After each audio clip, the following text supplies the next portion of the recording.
New economic reforms यानी कि नई आर्थिक नीतियों की पॉलिसी जो है वो अपनाई, जिसमें 3 तरीके की पॉलिसी थी। ग्लोबलाइजेशन, इसके अलावा प्राइवेटाइजेशन और लिबरलाइजेशन।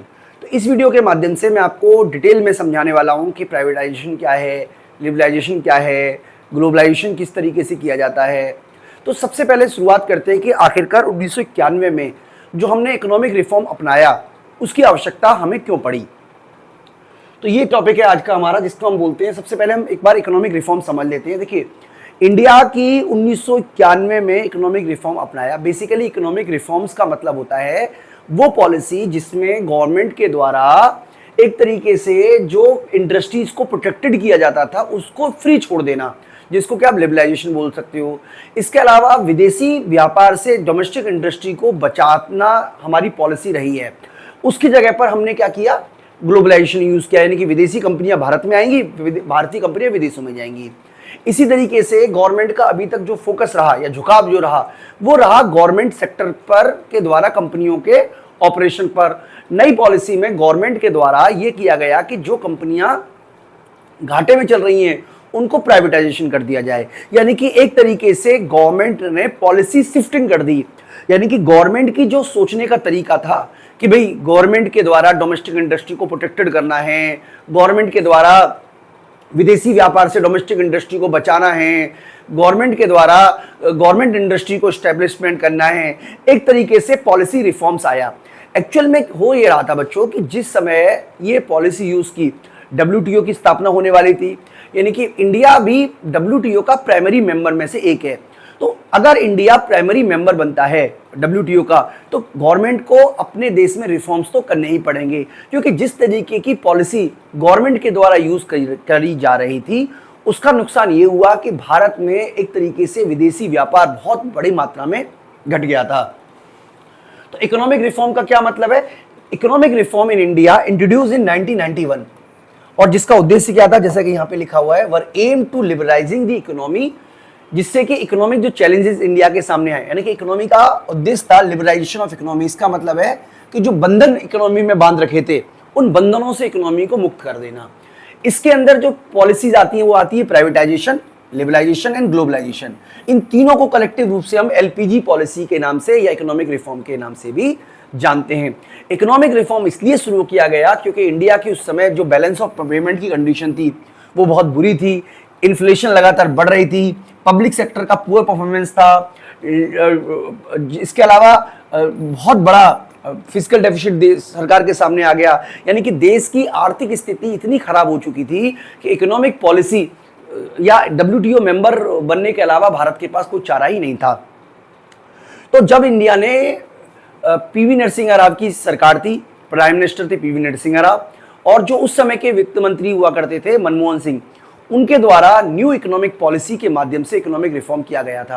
यानी कि वैसे जो आपके मनमोहन सिंह थे वो RBI के गवर्नर थे, लेकिन उनके अंदर की प्रतिभा को जानते हुए PV नरसिम्हा राव ने उनको अपने कैबिनेट में वित्त मंत्री बनाया और उनको ये जिम्मेदारी दी गई कि भाई वो आपने इकोनॉमिक रिफॉर्म शुरू करें। तो इकोनॉमिक रिफॉर्म शुरू करने के लिए सबसे पहला वजह थी deficit in balance of payment. दोस्तों, बैलेंस ऑफ पेमेंट आप जानते ही हो। बैलेंस ऑफ पेमेंट का मतलब है कि आपने कितना सामान विदेशों से खरीदा, सामान मतलब ओवरऑल हम बात कर रहे हैं, गुड्स एंड सर्विसेज की बात भी कर रहे हैं, और माइनस जितना आपने विदेशों रिसिप्ट्स माइनस पेमेंट, सिंपल शब्दों में समझना चाहें तो बैलेंस ऑफ पेमेंट की क्राइसिस स्थिति बहुत खराब थी। जैसा कि यहाँ पे डेटा के माध्यम से आप पढ़ सकते हो कि 1990-91 के बीच में जो हमारा अकाउंट डेफिसिट है, करंट अकाउंट डेफिसिट है, वो लगभग 3% हो गया था GDP का। बहुत बड़ी अमाउंट होते हैं दोस्तों, 3% तो केवल घाटा हो गया है। इसके अलावा इंपोर्ट जो है वो 24.1 बिलियन से बढ़ते हुए लगभग 18.5 बिलियन का हमारा एक तरीके से डेफिसिट क्रिएट हो गया। मतलब 18.5 से बढ़कर 24.5 हो गया, और जो डेफिसिट क्रिएट हो गया वो 5.6 बिलियन हो गया। तो इससे हमें पता चलता है कि जिस समय इंडिया ने इकोनॉमिक रिफॉर्म पॉलिसी अपनाई उस समय इंडिया के सामने एक बहुत बड़ा संकट था, उसको बोलते हैं हम balance of deficit in balance of payment. इसके अलावा बहुत जबरदस्त तरीके से बर्डन था डेट का, यानी कि ऐसा कहते हैं कि इंडिया ने बहुत सारी बोरिंग ले रखी थी विदेशों से भी और डोमेस्टिक इंडस्ट्री से भी। इतनी ज्यादा बोरिंग किसी भी देश के लिए अच्छी बात नहीं है। 1991 में जो फिजिकल डेफिसिट है वो 4.5 ऑफ GDP हो चुका था दोस्तों, बहुत बड़ा अमाउंट होता है। 4.5 ऑफ जीडीपी। इंडिया ने बड़ी मात्रा में फिस्कल डेफिसिट कोविड के पीरियड में देखा है इतना, अदरवाइज इंडिया का जो फिस्कल डेफिसिट है वो बहुत ही ज्यादा, एक तरीके से आप कह सकते हो, क्योंकि हमारी फिस्कल रिस्पॉन्सिबिलिटी बिल भी कहता है कि आपको फिस्कल डेफिसिट को 3% के आसपास बना के रखना है।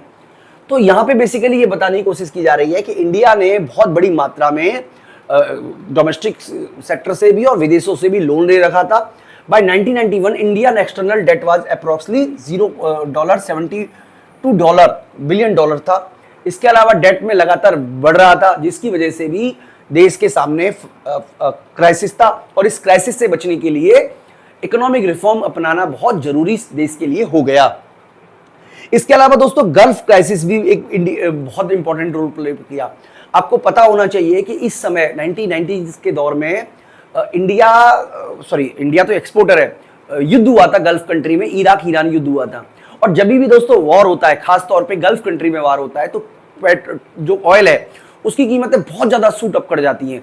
ऐसा कहते हैं कि 1991 तक आते आते लगभग 150% तक ऑयल का प्राइस हो चुका था, यानी कि जो ऑयल अगर 100 रुपए का मिल रहा है तो वो 250 रुपए का मिलना शुरू हो गया। और इंडिया क्योंकि बहुत बड़ा इंपोर्टर है ऑयल का, इंडिया की बहुत जबरदस्त तरीके से डिपेंडेंसी ऑयल पे, तो इंडिया का जो इंपोर्ट बिल है वो बहुत तेजी से बढ़ गया। और क्योंकि इंडिया इतना ज्यादा पेमेंट नहीं कर पा रहा था, इसीलिए इंडिया के सामने एक तरीके से संकट क्रिएट हो गया। आपने जो श्रीलंका के सामने संकट कुछ दिन पहले देखा है, सेम संकट 1991 में इंडिया के सामने भी था। विदेशों को देने के लिए पैसा हमारे पास नहीं था, ऑयल जो है उसको लगातार महंगा हो रहा था। तो इसकी वजह से इंडिया के सामने कोई और चारा नहीं बचा ताकि वो इकोनॉमिक रिफॉर्म अपनाए और कंट्री को फ्री करे, ताकि तभी उनको लोन मिल सकता है, इसलिए भी। इसके अलावा दोस्तों फॉरेन एक्सचेंज रेट, देखिए मैं आपको बता देता हूं, फॉरेन एक्सचेंज बहुत जरूरी है, खास तौर पे जब आप विदेशों से कोई सामान खरीदते हो। अगर आपको डोमेस्टिकली एम्प्लॉय की सैलरी देनी है तो आप, चलो मान लिया कि आप एक बार को नोट छाप के दे सकते हो, लेकिन आप विदेशों को तो सारी नोट छाप के पैसा नहीं दे सकते। तो ऐसा कहते हैं कि भारत का पास फॉरेन एक्सचेंज इतना कम रह गया कि इंडिया केवल 2 हफ्ते तक का ही इंपोर्ट कर सकता था। और इंडिया ने कहा कि भाई, वर्ल्ड बैंक के सामने कहा, आईएमएफ के सामने कहा कि भाई आप हमें लोन दो, जैसे पाकिस्तान आजकल बोलता है कि लोन दो लोन दो। तो आईएमएफ द्वारा या वर्ल्ड बैंक के द्वारा इंडिया के सामने ये शर्त लगाई गई कि हम आपको लोन देने को तैयार है, लेकिन इसके लिए आपको हमारी कुछ शर्तें माननी पड़ेंगी। शर्तें क्या थी कि आप जो इतना सारा बर्डन झेल रहे हो प्राइवेट सेक्टर, गवर्नमेंट सेक्टर का, आपको धीरे धीरे करके गवर्नमेंट सेक्टर जो खास तौर पे घाटे में चल रही कंपनियां हैं उसको बंद करना पड़ेगा, ताकि आपके ऊपर फिस्कल डेफिसिट कम आए, जिससे कि आपको नोट छापना कम पड़े, ताकि क्योंकि आप बार बार नोट छापोगे तो आपके पास ये संकट आपके पास फिर से आ जाएगा। तो ये सब बातें दोस्तों हमारे पास हैं। इसके अलावा गवर्नमेंट को उस जमाने में 67 टन गोल्ड गिरवी रख के इकोनॉमी को लोन लेना पड़ा। तो दोस्तों ये सारी की सारी बातें, इसके अलावा लगातार कीमतें बढ़ रही थी। उस दौर में जो इन्फ्लेशन रेट है 1991 में वो 13.9% रहा इंडिया में। इसका मतलब फूड इन्फ्लेशन काफी ज्यादा थी, लगातार कीमतें बढ़ रही थी, लगातार चीजें महंगी हो रही थी, और देश के सामने एक विकट संकट पैदा हो गया। और इस विकट संकट से बचने के लिए ही इंडिया ने इकोनॉमिक रिफॉर्म को अपनाना पड़ा। साथ ही साथ poor performance of public sector, देखिए पब्लिक सेक्टर जो अंडरटेकिंग है उनमें लगातार लॉसेज हो रहा था, लगातार लॉस होने के बावजूद भी उनको बर्डन को गवर्नमेंट को बियर करना पड़ रहा था। अल्टीमेटली गवर्नमेंट जो पैसा रोड बनाने पे खर्चा कर सकती है, जो पैसा सड़क बनाने पे खर्चा कर सकती है, जो पैसा आपको हमके वेलफेयर पे खर्च कर सकती है, अल्टीमेटली सरकार को वो पैसा खर्च करना पड़ रहा था पब्लिक सेक्टर एंटरप्रेन्योर या पब्लिक सेक्टर अंडरटेकिंग को की लॉसेस को फुलफिल करने में। तो ऐसा कहते हैं कि जो 1991 में लगभग 2.5 बिलियन करोड़ इंडिया का जो पब्लिक सेक्टर अंडरटेकिंग है उनको लॉस का सामना करना पड़ा। तो दोस्तों ये काफी सारे पॉइंट है जो हमने आपको बताए, जिसकी वजह से इंडिया को आप कह सकते हो एक तरीके से इकोनॉमिक रिफॉर्म अपनाना पड़ा। तो यहाँ पे दोस्तों कुछ इंडिकेटर्स दे रखे हैं जो इंडिया के 1991 की कंडीशन को बता रहे हैं। सबसे पहले करंट अकाउंट डेफिसिट की बात करें तो 9.7 बिलियन इंडिया का डेफिसिट था, जो कि जीडीपी का लगभग 3% बैठता है। एक्सटर्नल डेट भी 72 बिलियन तो हो गया। फिजिकल डेफिसिट जो था वो 8.4% हो गया जीडीपी का। इसके अलावा फॉरेन एक्सचेंज रिजर्व केवल 1.2 बिलियन बचा, यानी कि इंडिया के पास केवल इतना ही रिजर्व बचा कि इंडिया 2 वीक का ही इंपोर्ट कर सकता है। इसके अलावा ऑयल इंपोर्ट बिल लगातार बढ़ते बढ़ते $6.2 बिलियन का हो गया, यानी कि इंडिया के रिजर्व से कहीं ज्यादा। इन्फ्लेशन रेट बहुत ज्यादा था और पीएसयू के लॉसेस बहुत ज़्यादा थे। तो इस तरीके से दोस्तों हमने समझा कि आखिरकार इकोनॉमिक रिफॉर्म इंडिया ने कोई खुशी में नहीं अपनाए, कोई ऐसा नहीं है कि इंडिया का मन बदल गया कि चलो इकोनॉमिक रिफॉर्म अपनाते हैं। इंडिया की आर्थिक स्थिति 1990 तक आते आते इतनी खराब हो चुकी थी कि इंडिया के सामने कोई और विकल्प नहीं था। हालांकि 1991 से पहले छोटे मोटे रिफॉर्म्स इंडिया ने शुरू कर दिए थे, लेकिन बड़ी मात्रा में जो रिफॉर्म्स है वो 1991 में ही स्टार्ट हुए, जिसको कि आप इकोनॉमिक रिफॉर्म या एलपीजी पॉलिसी के नाम से जानते हैं। दोस्तों मैं उम्मीद करता हूं कि इस वीडियो से आपको एलपीजी पॉलिसी या इकोनॉमिक रिफॉर्म क्यों स्टार्ट हुए वो समझ में आ गया होगा। आगे वाली वीडियो में हम आपको बताएंगे कि सरकार के द्वारा कौन कौन से स्टेप उठाए गए लिबरलाइजेशन पॉलिसी अपनाने में। इस वीडियो में इतना ही, थैंक यू। इकोनॉमिक रिफॉर्म की पहली पॉलिसी जिसको हम बोलते हैं लिबरलाइजेशन। लिबरलाइजेशन का बेसिकली मतलब होता है बंधनों से मुक्ति, यानी कि जब कोई कंपनी, क्योंकि इंडिया में इंडियन इकोनॉमी की बात करें तो कई सारी कंपनियों पे अलग अलग तरीके के सरकार के द्वारा ही रिस्ट्रिक्शन लगा रखे थे। तो इकोनॉमिक रिफॉर्म का बेसिकली और खासतौर पे लिबरलाइजेशन का मतलब होता है कि सरकार के द्वारा जो कंपनियों के ऊपर डिफरेंट तरीके के रिस्ट्रिक्शन लगा रखे थे, बैरियर लगा रखे थे बिजनेस करने में, व्यापार करने में, विदेशों से सामान खरीदने में, उन तमाम रिस्ट्रिक्शन को एक तरीके से हटा लिया गया या उसमें काफी तरीके से छूट दी गई। बेसिकली डीरेगुलेशन इसका मतलब होता है, डीरेगुलेशन का मतलब है कि सरकार के द्वारा जो रेगुलराइज प्रतिबंधित नियमन किया जा रहा है उसको हटा देना, और साथ ही साथ स्टेट का जो रोल है इकोनॉमिक डिसीजन लेने में उनको भी कम कर देना। तो इस तरीके से लिबरलाइजेशन के बाद भारत में जो कंपनियां हैं उनको ये आज़ादी दे दी गई कि आप अपना डिसीजन खुद ले सको।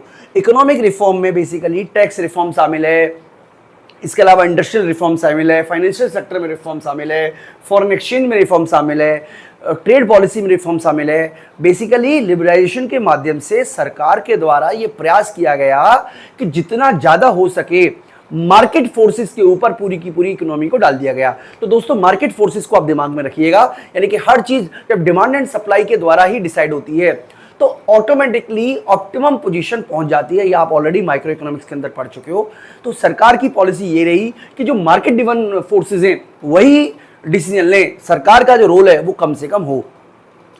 तो बात करें सबसे पहले इंडस्ट्रियल रिफॉर्म्स की कि आखिरकार कौन कौन से रिफॉर्म इंडस्ट्रियल सेक्टर में की गए। तो सबसे पहला उन्होंने किया एवोल्यूशन ऑफ इंडस्ट्रियल लाइसेंस। दोस्तों मैं आपको बता देता हूं कि 1991 से पहले बहुत सारे बिजनेस ऐसे थे जिनको करने के लिए सरकार से पहले लाइसेंस लेना पड़ता था, यानी कि जो रेड टेप सिस्टम है उसके अंदर व्यवस्था फंस जाती थी। आपको पहले इस बाबू से परमिशन लेनी है, उस अधिकारी से परमिशन लेनी है, ये परमिशन वो परमिशन, न जाने कितने तरीके के परमिशन लेनी पड़ती थी, और कई बार ऐसा होता था कि बिजनेस करना एक तरीके का जुर्म बन जाता था।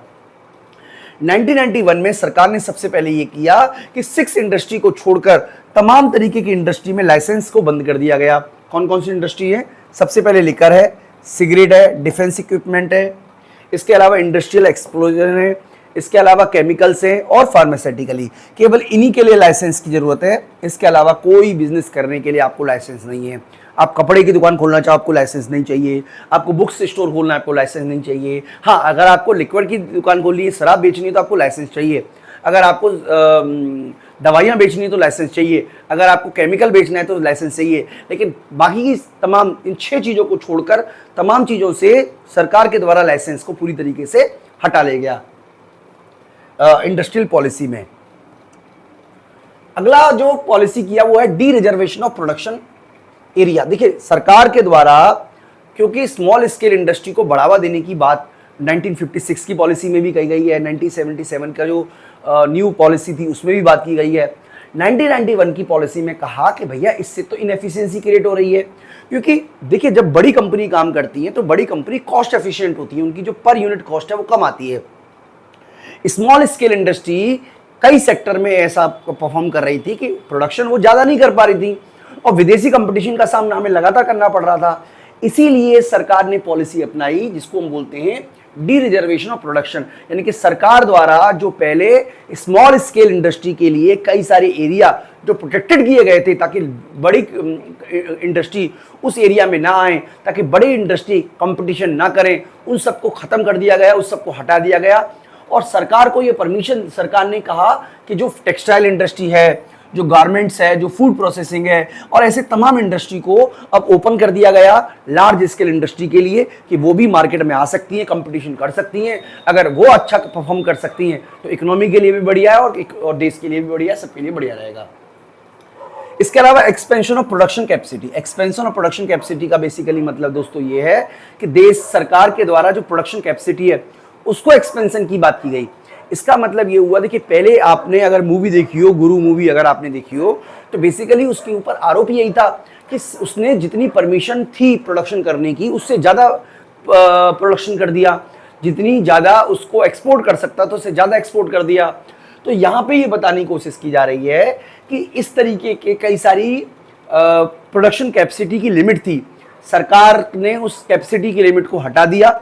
1991 से 2000 के बीच में मैन्युफैक्चरिंग सेक्टर ने जबरदस्त परफॉर्म किया और इसकी वजह यही रही दोस्तों कि सरकार के द्वारा पहले प्रोडक्शन करने की लिमिट थी। सरकार ने ये लिमिट इसलिए लगाई थी कि कहीं ऐसा ना हो कि कोई एक इंडस्ट्री मोनोपोली क्रिएट कर ले, लेकिन इससे इनएफिशिएंसी भी तो क्रिएट हो रही थी, यानी कि जो कंपनी अच्छा परफॉर्म कर सकती है आपने उसको परफॉर्मेंस करने से रोक दिया। 1991 की पॉलिसी में इस बात की बात की गई कि क्वांटिटेटिव रिस्ट्रिक्शन प्रोडक्शन करने पर हटा दिए गए कि आप जितना कर सकते हो प्रोडक्शन वो करो। इसके अलावा कैपिटल गुड्स की इंपोर्ट करने की छूट दी गई। देखिए पहले इंडिया में इंपोर्ट करना बहुत मुश्किल काम हुआ करता था, लेकिन बहुत सारी मशीनों की जरूरत होती है प्रोडक्शन करने के लिए। सरकार के द्वारा 1991 में पॉलिसी में ये बात की गई कि सरकार चाहे परमिशन दी कि अगर किसी कंपनी को कैपिटल गुड्स की आवश्यकता है तो सरकार की बिना प्री परमिशन के भी वो विदेशों से जाके इंपोर्ट कर सकता है। और इससे क्या होगा, देश की जो प्रोडक्शन कैपेसिटी है वो बढ़ेगी, नई टेक्नोलॉजी आएगी, अपग्रेडेशन होगा टेक्नोलॉजी का। बात करते दोस्तों फाइनेंशियल सेक्टर में जो रिफॉर्म हुए उसकी। फाइनेंशियल सेक्टर में भी कई तरीके के रिफॉर्म हुए हैं। देखिए 1991 से पहले आरबीआई का जो रोल था वो कंट्रोलर का था और 1991 के बाद आरबीआई का रोल हो गया फैसिलिटेटर का। दोनों में बहुत बड़ा अंतर है। कंट्रोलर का मतलब बेसिकली ये हुआ कि आरबीआई डिसाइड करता था पॉलिसीज को और जो एक तरीके से कमर्शियल बैंक है उनको उस पॉलिसी को मानना पड़ता था। फैसिलिटेटर का मतलब है कि आरबीआई उनका कंपटीटर नहीं है, उनका सुविधाजनक है, उनकी जिंदगी आसान करने के लिए बनाया गया है। तो रोल में जो आरबीआई है उसमें बहुत बड़ा परिवर्तन हुआ, जिसकी वजह से सबसे पहला स्टेप उठाया इंटरेस्ट रेट डी रेगुलेशन का। 1991 से पहले भारत में इंटरेस्ट रेट बहुत ऊंचे थे और इंटरेस्ट रेट डिसाइड करने का काम भारतीय रिजर्व बैंक द्वारा किया जाता था। 1991 के बाद क्या किया गया कि उसको मार्केट रेट ऑफ इंटरेस्ट पे जोड़ दिया गया, यानी कि मतलब बेसिकली आरबीआई द्वारा रेट डिसाइड कर दिया गया कि भाई ये बेस रेट है, ये हमारे से आपको मिल जाएगा इस रेट पे लोन। इस रेट के ऊपर आप जिस मर्जी रेट पर आप लोन बेच सकते हो। तो डेफिनेटली कंपिटिटिव मार्केट में सभी को जीना है, बैंकों के बीच में कंपटीशन बढ़ेगा तो डेफिनेटली हर वो बैंक प्रयास करेगी कि वो सस्ते से सस्ता लोन दे ग्राहकों को, ताकि ज्यादा से ज्यादा ग्राहक उनसे जुड़े। यानी कि अगर मान लीजिए कोई बैंक कार लोन दे रही है 20% पर, कोई बैंक दे रही है 12% पर, कोई दे रही है 12% पे, तो डेफिनेटली जो 12% पे देगी उससे हम कार लोन लेंगे। तो इस तरीके से दोस्तों मार्केट इंटरेस्ट रेट डिसाइड कर दिया गया, यानी कि जो interest rate lending interest rate जो था पहले 16% था 1991 में, 1997 तक आते आते वो 12% के आसपास रह गया। इसके अलावा फॉरेन इंस्टीट्यूशनल इन्वेस्टर को परमिशन दे दी गई इंडिया के में इन्वेस्टमेंट करने में। देखिए दो तरीके के इन्वेस्टर होते हैं। फॉरेन इंस्टीट्यूशनल इन्वेस्टर का मतलब है ये वो इन्वेस्टर होते हैं जो इंडिया के स्टॉक मार्केट में पैसा लगाते हैं, जो कंपनी में पैसा लगाते हैं, कंपनी के मालिक बन जाते हैं लेकिन कंपनी को कंट्रोल नहीं करते। 1991 से पहले सरकार के द्वारा कई तरीके की कंट्रोल पॉलिसी थी जिससे कि विदेशी भारत में पैसा नहीं लगा सकते। आप अगर कभी स्टॉक मार्केट में सेंसेक्स को देखेंगे तो 1991 के दौर में इंडिया ने बहुत जबरदस्त तरीके से पैसा आया है इंडिया के स्टॉक मार्केट में। इसकी वजह यही थी क्योंकि इंडिया ने 1990-91 में ये परमिशन दी कि विदेशी भारत में अपना पैसा लगा सकते हैं, फाइनेंशियल मार्केट में वो इन्वेस्टमेंट कर सकते हैं। इसके अलावा दोस्तों अगला है टैक्स रिफॉर्म्स। टैक्स रिफॉर्म में डायरेक्ट टैक्स रिफॉर्म भी शामिल है, इनडायरेक्ट टैक्स रिफॉर्म भी शामिल है और सिंप्लीफिकेशन ऑफ टैक्स प्रोसेस भी शामिल है। मैं सबसे पहले आपको डायरेक्ट टैक्स रिफॉर्म के बारे में बता देता हूं। देखिए डायरेक्ट टैक्स रिफॉर्म्स बेसिकली 1991 से पहले बहुत बड़ी मात्रा में डायरेक्ट टैक्स हुआ करता था। ऐसा कहते हैं कि दोस्तों 56% था डायरेक्ट टैक्स 1991 से पहले। जो कि धीरे धीरे घट के 30% हो गया। क्योंकि जब आप बहुत ज़्यादा टैक्स ले लोगे और टैक्स जमा कराने वाले लोग डेफिनेटली कम होंगे, करों की चोरियां बहुत होंगी, टैक्स लोग पेमेंट करना नहीं चाहेंगे। तो 1991 के बाद एक नई शुरुआत हुई जिसमें सरकार ने ये पॉलिसी बनाई कि धीरे धीरे करके लोगों के ऊपर जो टैक्स का रेट है उसे कम किया जाए ताकि ज़्यादा से ज़्यादा लोग इनकम टैक्स रिटर्न भर सकते हैं। इसके अलावा रिफॉर्म इन इनडायरेक्ट टैक्सेस, देखिए significant change in indirect taxes में किया गया। सरकार ने जो एक्साइज और कस्टम ड्यूटी है उसको धीरे धीरे करके रैशनलाइज किया, रिड्यूस किया। और अब आप जानते हो कि सरकार ने टैक्स रिफॉर्म करते करते जीएसटी पर आ गए, यानी कि सरकार द्वारा जीएसटी का मतलब है, आपको पता होगा पूरे के पूरे देश में एक ही तरीके का टैक्स है। दोस्तों जीएसटी के ऊपर तो हम अलग से वीडियो आपको बना ही देंगे। फिलहाल हम आपको यहाँ पे बता देते हैं कि सरकार ने एक और काम किया हुआ है सिंप्लीफिकेशन ऑफ टैक्स प्रोसेस का। पहले टैक्स भरना बहुत मुश्किल हुआ करता था दोस्तों, इतना मुश्किल हुआ करता था कि कोई सामान्य व्यक्ति बिना सीए की मदद के इनकम टैक्स नहीं भर सकता। 1991 में सरकार द्वारा इसको सरल बनाया गया, इसीलिए इनकम टैक्स के फॉर्म को ही सरल कहते हैं। सरल 1 2 3 4 जो भी है, आईटीआर जो भी आपके अकॉर्डिंग भरना हो, सरल बेसिकली इसलिए बनाया गया ताकि आम व्यक्ति अपनी इनकम के हिसाब से इनकम टैक्स भर सके। तो मान लीजिए इनकम टैक्स की बात करें, मान लीजिए कोई सैलरी पेशा व्यक्ति है, वो खुद ही अपना इनकम टैक्स भर सकता है बिल्कुल सिंपल तरीके से। इसमें किसी भी तरीके के सीए की जरूरत नहीं है। हाँ, अगर आप कंपनी चला रहे हो, चाहे वो प्राइवेट लिमिटेड हो, चाहे वो आप 1% कंपनी हो, तब तो आपको सीए की रिक्वायरमेंट है। लेकिन अगर आप इंडिविजुअल हो, आपको सिंपल अपना टैक्स भरना है, तो आप बिना टैक्स के भी, बिना सीए की मदद के भी टैक्स भर सकते हो। लेकिन ये तभी पॉसिबल हो पाया जब सरकार के द्वारा इस टैक्स प्रोसेस को आसान बनाने की कोशिश की गई। तो दोस्तों ये सारे के सारे तरीके सरकार ने टैक्स से रिलेटेड किए। इसके अलावा फॉरेन एक्सचेंज रिफॉर्म भी किया गया। फॉरेन एक्सचेंज रिफॉर्म, देखिए इंडिया का जो बैलेंस ऑफ पेमेंट है उसमें बहुत जबरदस्त तरीके से डेफिसिट था, इसीलिए इंडिया ने सबसे पहला काम ये किया कि डी रेवल्यूशन ऑफ रुपीज किया। देखिए डी रेवल्यूशन ऑफ रुपीज का मतलब क्या है, मैं आपको समझा देता हूं। मैं यहाँ पे आपको समझा देता हूँ, बेसिक थोड़ा कंसेप्ट आप समझ लो। जैसे मान लीजिए $1 जो है, हम एग्जाम्पल के लिए दे रहे हैं, वो 50 रुपए का है। अब जब $1 मान लीजिए इंडिया ने क्या किया, इसको 20% डिवैल्यूएट कर दिया, 60 रुपीज का कर दिया। इसका मतलब ये हुआ कि इंडिया ये प्रॉमिस करती है कि अब आप $1 का सामान, मतलब एक तरीके से इंडिया से 60 रुपए का सामान ले जा सकते हो $1 में। तो इसका मतलब ये हुआ कि पहले $1 में आपको मिलते थे 5 पेन, क्योंकि एक पेन हम मान लेते हैं है 10 रुपए का। अब आपको उतने ही पैसे में 6 पेन मिल जाएंगे। जबकि इंडिया में तो आपको जब $1 मिलेगा किसी को, तो उसके बदले तो वो 60 रुपए ही पाएगा। तो इंडिया वाले को तो, जो डोमेस्टिक है, उसको तो कोई लॉस नहीं हुआ। कहने का दोस्तों मतलब ये हुआ कि विदेशों से सामान इंडिया में बिक नहीं रहा था, क्योंकि इंडिया में ये जो एक्सचेंज रेट है वो मार्केट ना होके फिक्स थी, सरकार के द्वारा फिक्स थी। सरकार ने 2 काम किया। सबसे पहले तो इसको डीरेगुलेट की, सबसे पहले तो इसको डिवैल्यूएशन कर दिया। यानी कि अब आप क्या कर सकते हो, $1 को 60 रुपीज बनाने का मतलब ये हुआ कि जो रुपीज है वो सस्ता हो गया, चीपर हो गया, और इससे क्या होगा, विदेशी भारत से सामान खरीदेंगे। तो सबसे पहला काम उन्होंने क्या किया कि डीरेगुलेशन किया। यहां पे लिखा भी है कि इंडिया ने सबसे जबरदस्त तरीके से जो काम किया है वो 1991 में रुपीज को डिवैल्यूएशन करने का काम किया है। और इससे क्या, बेसिकली इसका टारगेट ये था कि जो बैलेंस ऑफ पेमेंट में डेफिसिट है, विदेशी हमसे सामान खरीदने रहे, हम विदेशों से सामान खरीदे जा रहे हैं, उसमें सुधार हो। ये बेसिकली इसका टारगेट था। तो ऐसा है कि 2 स्टेजेस में 18 से 19% जो आपका रुपीज है उसको डिवैल्यूएट किया गया है कि 2 चरणों में 18 से 19% जो एक्सचेंज रेट है उसे कम किया गया। जैसा कि यहाँ पे आप देख सकते हो 1991 में था 17.90 रुपये, यानी कि $1 17 रुपये 90 पैसे का था, जो कि 24 रुपये 47 पैसे का हो गया 1990 जाके 2 में। इसके अलावा मार्केट फोर्सेस को एक्सचेंज रेट डिटरमाइन करने की बात की गई। 1991 से पहले इंडिया में फिक्स एक्सचेंज रेट सिस्टम लागू होता था, जिसके तहत गवर्नमेंट का जो रुपीज है वो एक तरीके से आप कह सकते हो इंग्लैंड के पौंड के द्वारा डिटरमाइन होता था फिक्स एक्सचेंज रेट में।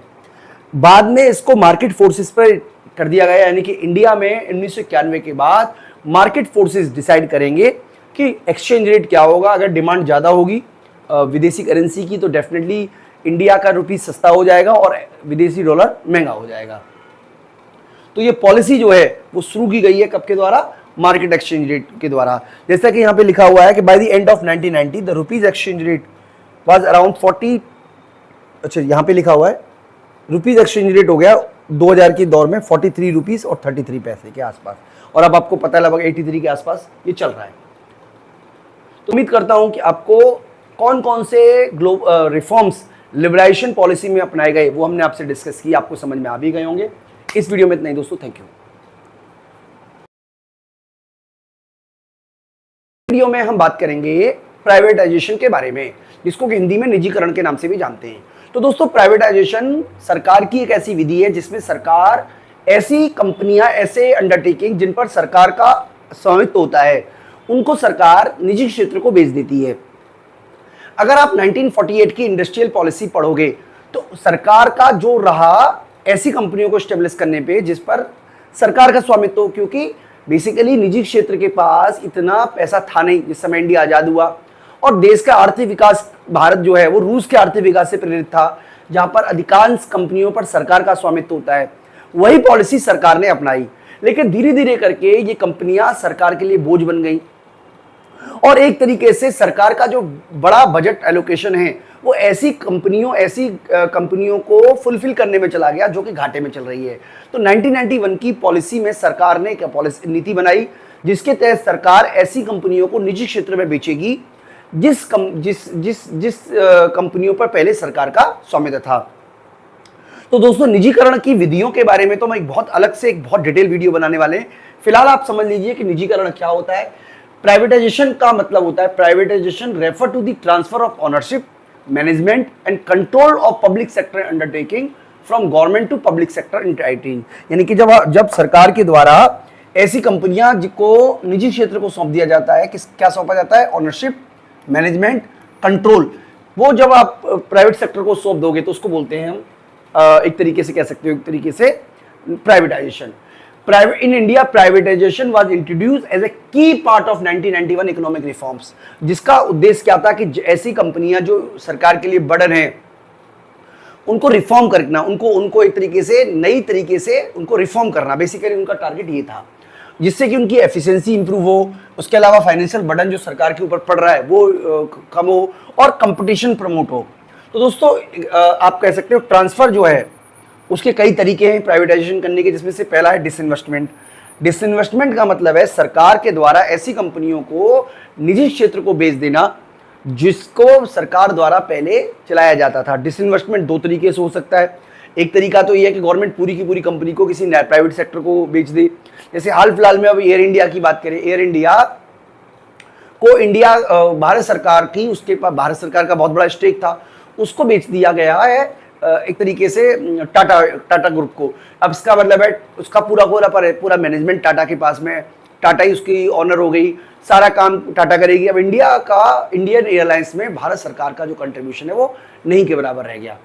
दूसरी तरफ अगर हम बात करें तो एक और तरीका है जिसमें गवर्नमेंट क्या करती है, स्टेक अपने पास रखती है बड़ा हिस्सा, लेकिन कुछ मात्रा में प्राइवेट सेक्टर को भी वो स्टेक दे देती है। जैसे कि आप देखिए LIC है, LIC पर अभी भी सरकारी कंपनी है, सरकार का ही राइट है, लेकिन LIC का एक बहुत बड़ा पार्ट जो है वो गवर्नमेंट के द्वारा प्राइवेट सेक्टर या शेयर मार्केट के द्वारा बेच दिया गया।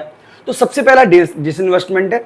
Disinvestment involve selling of a part of the government it stake PSU to public और private investor while remaining ownership control. दूसरा तरीका है माइनॉरिटी स्टेक सेल्स, यानी कि इसके अंदर गवर्नमेंट क्या करती है, अपना जो स्टेक है वो 50% से ऊपर रखती है, लेकिन जो छोटा मोटा स्टेक है यानी कि 49% तक का इंडिविजुअली मार्केट में बेच देती है। इस तरीके को भी गवर्नमेंट यूज करती है। इसके अलावा स्ट्रेटेजी सेल भी चल रही है। स्ट्रेटेजी का मतलब है गवर्नमेंट जो है वो 50% से भी कम अपना स्टॉक होल्ड करेगी, और इस केस में जो डिसीजन मेकिंग है और जो मैनेजमेंट है वो प्राइवेट कंपनी के पास चला जाएगा। यानी कि तीन तरीके हैं, मैम ने आपको बताया। डिसइन्वेस्टमेंट का मतलब है सरकार के द्वारा पूरी तरीके से कंपनी से बाहर निकल जाना। दूसरा है माइनॉरिटी स्टेक सेल्स, यानी कि गवर्नमेंट के द्वारा जो 100% है उसमें से 40%, 50% नहीं, 40%, 42%, 49% तक वो बेच सकती है। और स्ट्रेटेजिक सेल का मतलब है गवर्नमेंट ने ऐसी कई सारी कंपनियों को का बड़ा हिस्सा, 50% से भी बड़ा हिस्सा प्राइवेट कंपनियों को भेज दिया है ताकि मैनेजमेंट और कंट्रोल उनके पास चला आए। तो ये 3 तरीके से दोस्तों हो सकता है। बात करें कि आखिरकार रीजन क्या रहे गवर्नमेंट के द्वारा डिसइन्वेस्टमेंट करने के, तो मैं आपको ऑलरेडी बता चुका हूं दोस्तों। गवर्नमेंट ने 1948 के बाद धीरे धीरे करके बहुत सारी कंपनियों का एस्टेब्लिशमेंट किया। कंपनियों ने शुरुआत में कुछ प्रॉफिट भी दिखाया, लेकिन धीरे धीरे करके पुअर परफॉर्मेंस उनकी वजह रही। पुअर परफॉर्मेंस की वजह से धीरे धीरे जो घाटा है, जो लॉसेस है इस तरीके के सेक्टर में वो लगातार बढ़ते चले गए। और जब लगातार लॉसेस बढ़ते चले गए तो सरकार के लिए उनको अपने पास रखना एक तरीके का बर्डन था। और कौन सी सरकार चाहेगी कि ऐसा पैसा जो पब्लिक वेलफेयर पे खर्च किया जा सकता है, जो नए इंफ्रास्ट्रक्चर डेवलपमेंट भी किया जा सकता है, उस जिससे कि पब्लिक का फायदा होगा, लोग तभी तो वोट देंगे। जब आप रोड बनाओगे, सड़क बनाओगे, लोगों के वेलफेयर के लिए उज्ज्वला योजना चलाओगे, लोगों के वेलफेयर के लिए पीएम आवास योजना चलाओगे, तभी तो लोग आपको वोट डालेंगे। किसको क्या फर्क पड़ रहा है कि कौन सी कंपनी को घाटा हो गया। तो सरकार की पॉलिसी बिल्कुल सिंपल रही कि घाटे वाली कंपनियों को बेच दिया जाए। इसीलिए तो आप देखिए बिजली कंपनियों का बहुत सारे स्टेट में निजीकरण हो गया, प्राइवेटाइजेशन हो गया है, क्योंकि घाटे में चल रही थी। और अल्टीमेटली इसकी भरपाई आपको और हमारे को ही करनी पड़ती है। तो सबसे पहला है रिड्यूस गवर्नमेंट डेफिसिट, यानी कि मैंने आपको बताया सरकार के लिए ये फाइनेंशियल बर्डन बन गई थी और सरकार अपने फाइनेंशियल बर्डन को कम करना चाहती थी, इसीलिए गवर्नमेंट को प्राइवेटाइजेशन किया। इसके अलावा एफिशिएंसी की जरूरत थी। जहां पर पब्लिक सेक्टर की बात आ जाएगी, ऐसा देखने को मिला है कि वहां पर इनोवेशन की कमी होती है, एक तरीके का मैनेजमेंट भी इस तरीके का नहीं होता कि लोगों से काम करवा पाए। लेकिन जैसे ही प्राइवेट सेक्टर आएगा, क्योंकि प्राइवेट सेक्टर में तो उसी की नौकरी बचेगी जो अच्छी तरीके से परफॉर्म करेगा। इसके अलावा ग्लोबलाइजेशन एंड कॉम्पिटिटिवनेस, देखिए मार्केट लगातार बदल रहा था। मार्केट बदलने से जो प्राइवेट सेक्टर हैं, सॉरी जो पब्लिक सेक्टर हैं, वो इस तरीके का प्रोडक्ट नहीं बना पा रहे थे कि कॉम्पिटिटिव मार्केट में सामना कर सकें। इसीलिए सरकार ने यह फैसला लिया कि धीरे धीरे करके कुछ इंडस्ट्री को छोड़कर धीरे धीरे प्राइवेटाइजेशन किया जाए। इसके अलावा गवर्नमेंट को अपने बजट रेवेन्यू को में बहुत सारे नीड्स को पूरा करने के लिए पैसा चाहिए। रोड बनाने, सड़क बनानी है, पुल बनाने हैं और न जाने किस तरीके के काम इंडिया को करने हैं, इन सब के लिए भी पैसा चाहिए। इसके लिए भी गवर्नमेंट के द्वारा एक तरीके से प्राइवेटाइजेशन पॉलिसी को अपनाया गया। तो दोस्तों मैं उम्मीद करता हूं कि आपको प्राइवेटाइजेशन की बात समझ में आ गई होगी। बात करें इंपैक्ट की, तो सबसे पहले इंपैक्ट इसका फायदा ये हुआ है कि इससे प्रॉफिटेबिलिटी भी बढ़ी है और गेन भी, एफिशिएंसी भी बढ़ी है। तो इसको दोस्तों आप लिख सकते हो कि many private companies witness significant improvement in term of profitability, efficiency, productivity post privatisation. जिससे कि मान लीजिए भारत एल्यूमिनियम है, मारुति उद्योग है। मारुति उद्योग पहले भारत सरकार की कंपनी हुआ करती थी, अब आप देखिए भारतीय मारुति उद्योग जो है वो भारत की सबसे बड़ी कार विक्रेता कंपनी बन चुकी है। इसके अलावा सरकार अपना फिस्कल डेफिसिट सरकार का घटा है। डेफिनेटली जब आपको बहुत बड़ी मात्रा में ऐसी कंपनियों को लॉस की फुलफिल करना पड़ेगा जो घाटे में चल रही है, तो सरकार के लिए वो बर्डन ही होगी। तो अच्छा है जो बर्डन में कंपनियां उनको बेच दिया जाए। इसके अलावा स्टॉक मार्केट एक्टिविटी भी बढ़ी है। गवर्नमेंट के द्वारा बहुत सारे पीएसयू की लिस्टिंग स्टॉक मार्केट में की गई है। इससे जो भारतीय कंपनी है, जो पीएसयू हैं, उनका स्टॉक मार्केट में परफॉर्मेंस बढ़ा है। दोस्तों मैं आपको बता देता हूं कि स्टॉक मार्केट में तो एक पीएसयू इंडेक्स भी है, यानी कि ऐसे कंपनियां जो सरकार की ओनरशिप रख रही है, उन्होंने पिछले सालों में बहुत अच्छी परफॉर्मेंस की है। लॉसेस एंड रेसिस्टेंस, प्राइवेटाइजेशन और इसकी वजह से, प्राइवेटाइजेशन की वजह से काफ़ी सारी जॉब गई हैं। पीएसयू में बहुत सारे एम्प्लॉय जो काम कर रहे थे, जब उनका प्राइवेटाइजेशन हुआ तो ऐसे बहुत सारे लोग थे जो इस काम के लिए फिट नहीं थे। डेफिनेटली कोई कंपनी इन बर्डन को अपने पास रखना क्यों चाहेगी, और इसकी वजह से काफ़ी सारे जगह विरोध भी हुआ इस तरीके की चीज़ों का। तो दोस्तों इस तरीके से हमने कुछ पॉइंट समझे और मैं उम्मीद करता हूं कि प्राइवेटाइजेशन से संबंधित आपकी जो भी रिक्वायरमेंट है वो फुलफिल हो गई होगी। इस वीडियो में इतना ही, थैंक यू।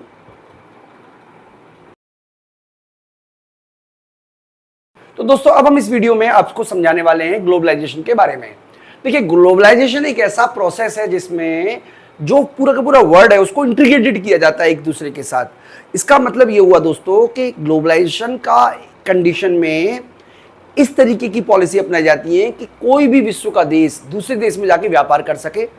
भारत में भी जब समय मतलब एक तरीके से 1991 से पहले विदेशों से वस्तु खरीदना और बेचने पे बहुत बड़ी मात्रा में टैरिफ लगता था और कई तरीके के क्वांटिटेटिव रिस्ट्रिक्शन थे ताकि बड़ी मात्रा में भारत में सामान ना आए, ताकि हमें अल्टीमेटली डोमेस्टिक इंडस्ट्री को प्रोटेक्टेड भी तो करना था। लेकिन इसका बहुत बड़ा कोई फायदा इससे हुआ नहीं, क्योंकि अल्टीमेटली जो डोमेस्टिक इंडस्ट्री थी उनकी आप कह सकते हो कम्पिटिटिवनेस होती है, ताकि मार्केट में वो कंपटीशन कर सकें, उसके अंदर बहुत बड़ी गिरावट आई।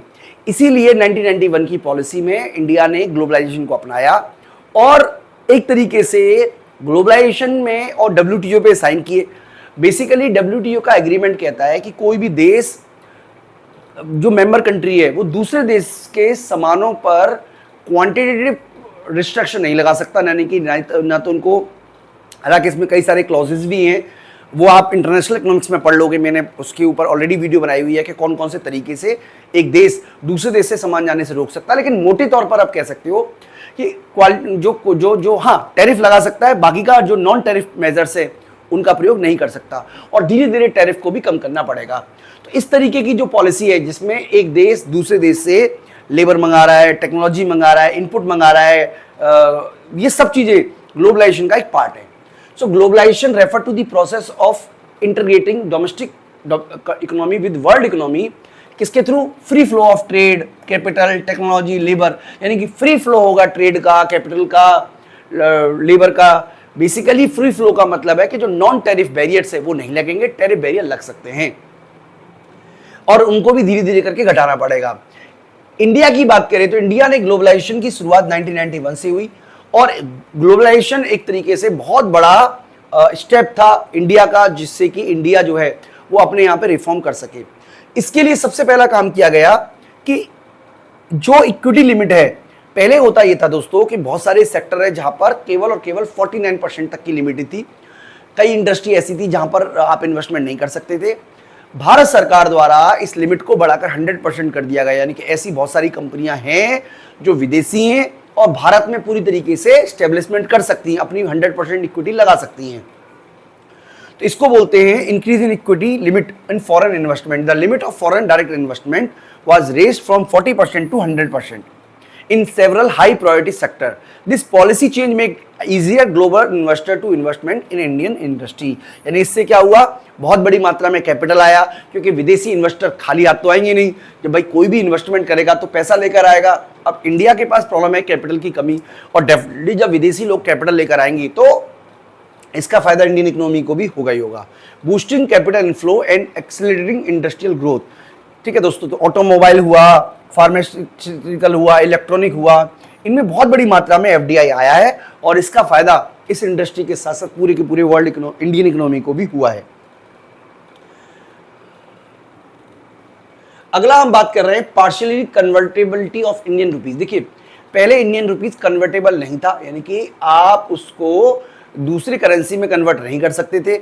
अब इंडिया ने उसको कन्वर्टेबल बना लिया है, पार्शियली कन्वर्टेबल है।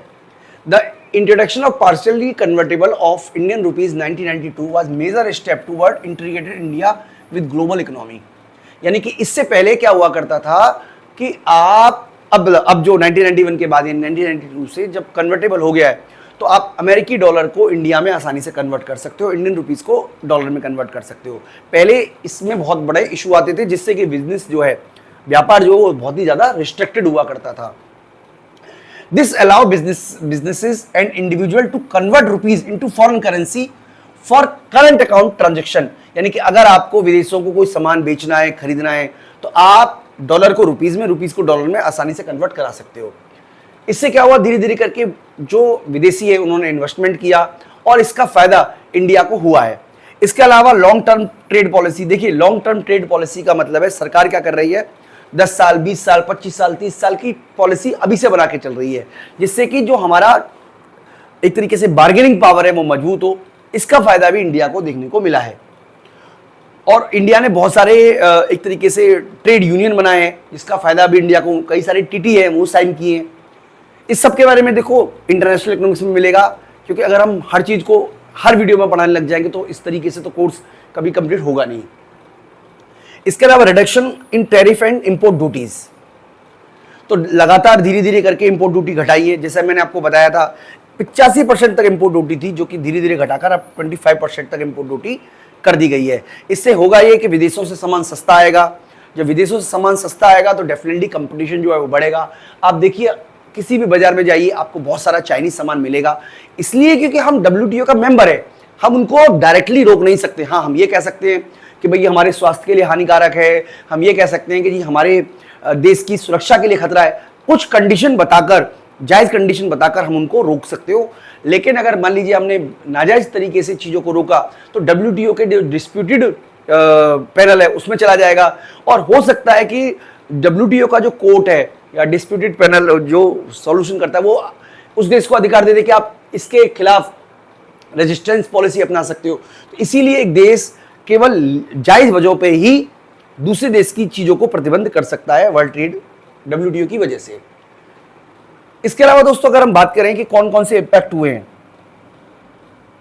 ठीक है, कौन कौन से इंपैक्ट हुए, बेनिफिट क्या हुआ है, तो सबसे पहले इकोनॉमिक ग्रोथ में इसका फायदा मिला है, डेफिनेटली फायदा मिला है। इंडिया ने 1991 से लेकर 1991 से पहले लगभग 6 से 7% की ग्रोथ देखी है, जबकि प्री न्यू रिफॉर्म्स ये जो ग्रोथ थी वो मात्र 3 से 4% थी। इससे पता चलता है कि इंडिया ने अच्छी परफॉर्मेंस दी है, खास तौर पे 1991 के बाद में। इसके अलावा इंडिया का जो एक्सपोर्ट है वो बढ़ा है। इंडिया ने 18 मिलियन से बढ़कर 303 मिलियन हो गया है हमारा जो एक्सपोर्ट है, और इंडिया खास तौर पे सॉफ्टवेयर, टेक्सटाइल, इसके अलावा ऑटोमोबाइल, फार्मास्यूटिकल चीजें, इन सबको विदेशों में बेचता है। Rise in foreign direct investment, India के फॉरेन डायरेक्ट इन्वेस्टमेंट में भी आप देख सकते हो वृद्धि हुई है। पहले ये था मात्र 133 मिलियन, जो कि अब बढ़कर हो गया है 81 बिलियन। आप समझ सकते हो बच्चों, मिलियन से बिलियन में आ गया है। इसके अलावा टेक्नोलॉजिकल एडवांसमेंट हुआ है, बहुत सारी रिसर्च एंड डेवलपमेंट है वो इंडिया में आई है, बहुत सारी टेक्नोलॉजी आई है। तो अल्टीमेटली हम कह सकते हो कि ग्लोबलाइजेशन का फायदा इंडिया को बड़ी मात्रा में हुआ है। तो यहाँ पे कुछ की एलिमेंट्स हैं। अच्छा, जॉब क्रिएशन भी हुई है, बहुत सारे आप कह सकते हैं कॉल सेंटर में जॉब मिली है, सॉफ्टवेयर में जॉब मिली है, बहुत सारी तरीके की जॉब जो है वो नई तरीके क्रिएट हुई है। यहाँ पे दोस्तों कुछ की एलिमेंट्स हैं जिससे ये साबित करने की कोशिश की गई है कि ग्लोबलाइजेशन का फायदा इंडिया को हुआ है। जैसे कि आप यहाँ पे देख सकते हो, अगर हम बात करें GDP ग्रोथ रेट की, तो 1991 में ये मात्र 1.1% थी, जो कि 2010 में बढ़कर लगभग 10.3% और 2021 में 9.2 हो गई है। हालांकि 2020 में आप इंडिया ने नेगेटिव ग्रोथ देखी, और इंडिया ने क्या पूरे वर्ल्ड ने देखी, कोविड की वजह से पूरे के पूरे वर्ल्ड को ग्रोथ मिली, लेकिन नेगेटिव ग्रोथ मिली, लेकिन ओवरऑल आप देखेंगे तो इंडिया की परफॉर्मेंस बहुत अच्छी रही है। इसके अलावा एक्सपोर्ट इंडिया का लगातार बढ़ा ही है, आप देख सकते हो लगातार इंडिया का एक्सपोर्ट बढ़ा है। FDI जो विदेशों से पैसा आता है वो लगातार बढ़ा है, और फॉरेन रिजर्व भी इंडिया का बहुत बड़ी मात्रा में बढ़ा है।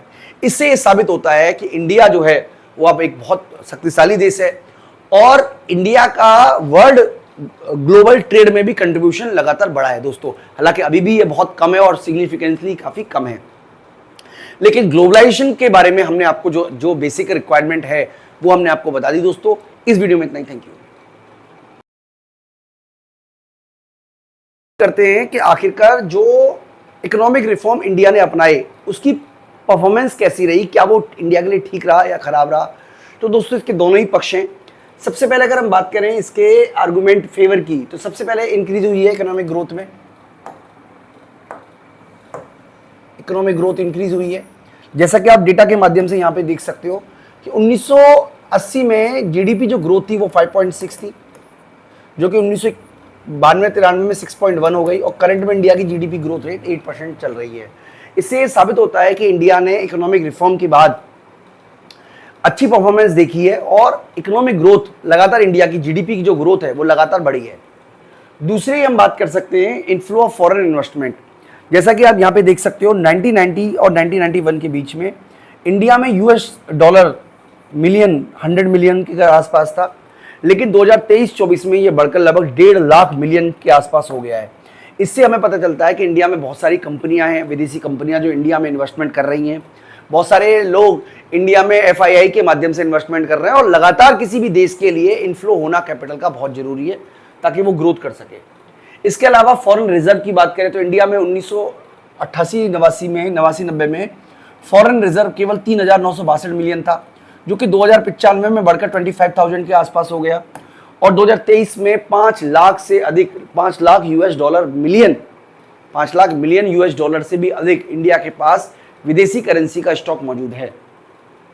इसके अलावा हमारा एक्सपोर्ट बढ़ा है। एक्सपोर्ट बढ़ने का बेसिकली मतलब ये हुआ कि हमारा जो गुड्स है, खासतौर पे टेक्सटाइल हो गया, इसके अलावा ऑटोमोबाइल हो गया, इन्होंने अच्छी खासी ग्रोथ देखी है।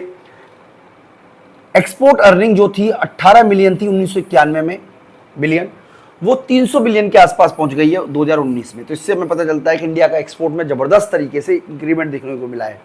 इसके अलावा प्राइवेट सेक्टर का रोल जो है वो इकोनॉमी में बढ़ा है। प्राइवेट सेक्टर बहुत बड़ी मात्रा में इंफ्रास्ट्रक्चर डेवलपमेंट का भी काम अब स्टार्ट कर दिया है।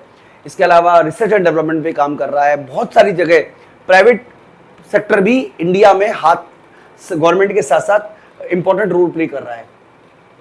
इसके अलावा क्रिटिसिज्म की बात करें तो डेफिनेटली इससे क्या हुआ है, ग्रोथ तो हुई है लेकिन अनएम्प्लॉयमेंट भी क्रिएट हुई है। इसको हम बोलते हैं जॉबलेस ग्रोथ, यानी कि इंडिया की जो ग्रोथ है जॉबलेस है।